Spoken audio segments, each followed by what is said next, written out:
Good Thursday afternoon. Welcome back to another episode of Martin's Koi Pond. And it's 3 days since I installed the Nexus, which runs off the bottom drain, and the water clarity is unbelievable. For example, you can clearly see now the pipe from the skimmer and the air rings on the bottom drain. Fish are looking tremendous in this gin clear water, so I'm over the moon with the difference it's made. Let's just head over here and have a look at the Nexus.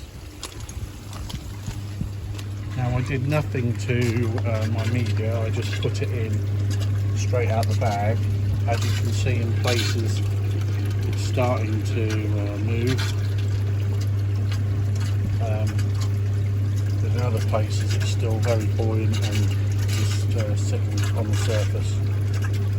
But I'm going to give it time. I know it takes a little while for these things to bed in, so I'm not going to add any more media at the minute. It's just got the 50 litres it came with, and I do, as I've said before, have another 50 litres that I can add later, once we see how this beds in. And K1 Micro, I don't think it will show on the video, but the first sort of inch here appears to be quite dirty. I don't know how long to give it before I give it its first clean.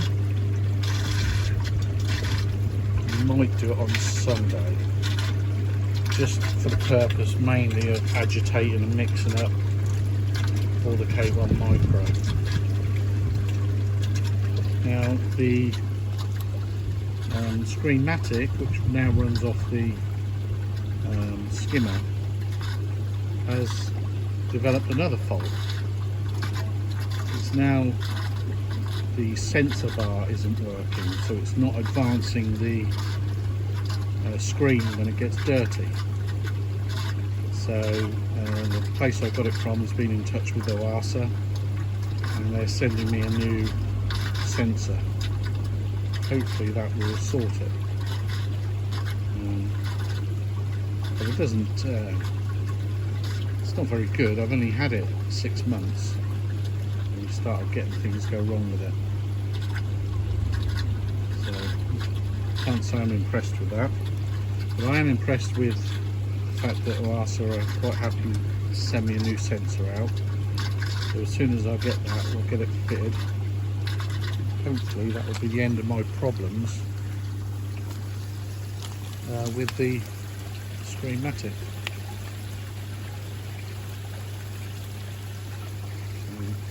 Lovely afternoon today. Like I say, the fish are looking tremendous in this crystal clear water.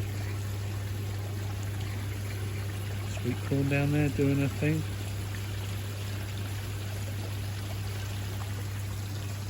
And the mind your own business, some of it died, and this little bit here died, and this little bit here died, and I guess that's because the roots of those wasn't getting in any water, but the rest of it has actually started to grow already, and it's only been in just over a week. So hopefully over the next couple of weeks that will really get itself established, so that it will survive the winter, and then we can have really good growth out of it next year. My little Asagi down there, I bought that at 3 inches, and it's now probably about 10. Fish are now going to have their afternoon feed. I'm now feeding the coastal koi all season food. They really seem to enjoy it. It's It's quite high in protein, I think it's 42%. I'm going to feed that until temperatures dip below about 15 degrees. Then I'm going to start feeding wheat germ. And probably wheat germ with garlic. But yeah, they seem to love this stuff. They've been on it now nearly a fortnight, and they really take it ravenously. Nice thing that Coastal Koi do, so the shop is pretty local for me, is the bucket costs a set price, but then you can just take the bucket in and get it refilled once it's empty for a lot less money than it costs to buy a new bucket. So I will be doing that as a new Crushy Koi. I'll be doing that in the future, saving myself a bit of money on food. But fish have grown fantastically this year. A lot of that has been down to the Coppins food I was feeding that got off Danny. But I've stopped feeding that for now, and I've moved them onto this all season.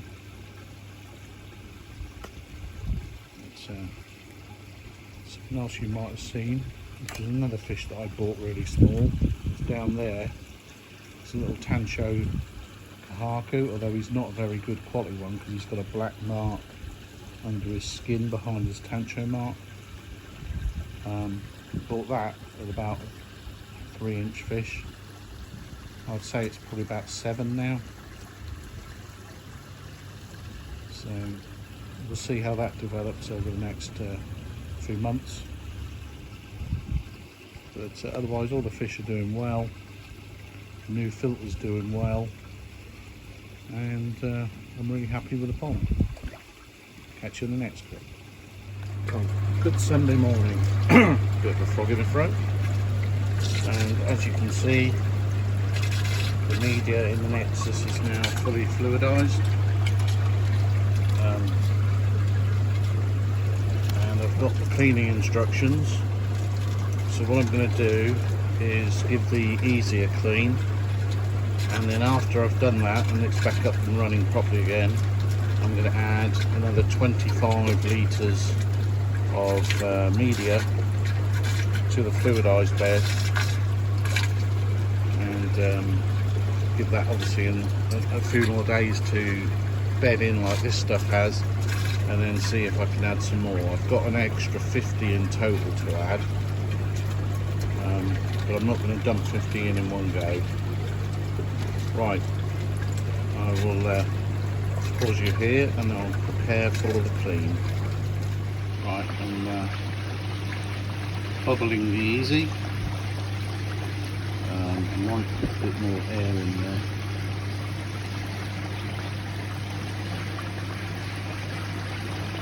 As you can probably see there, you can't see just kind of a point.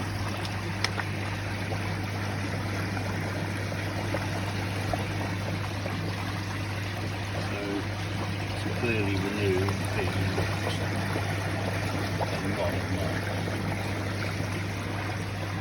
said you do this for 5 minutes. So 5 minutes, and then we will drain it onto the garden. Back in a bit.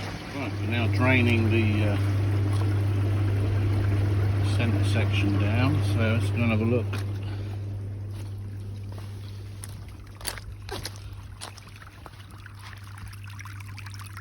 Oh yeah, that's pretty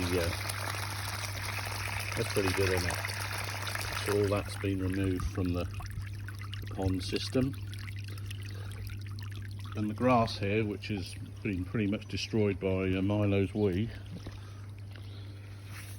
I'm sure will appreciate some high in nutrient water. So I'm going to do another boil of the Easy. I'm not going to film the second one,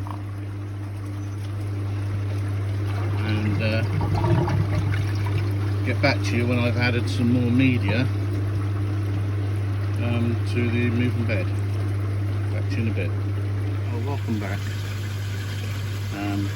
So I've done 2 cleans of the central Easy, and really impressed with how much muck came out of it. I've added an extra 25 litres of K1 to the outer moving bed, and some bacteria gel balls. There's a couple sat there, but most have dropped into the water. Once this extra 25 litres of K1 is fluidised, I will gradually add the rest. So in the end, I reckon I'm going to be fine with 100 litres in here. It'll take up to 150, but with my air pump, 100 is the recommended. So that's what we'll stick to. So that being said, I will end the video here. Catch you in the next one.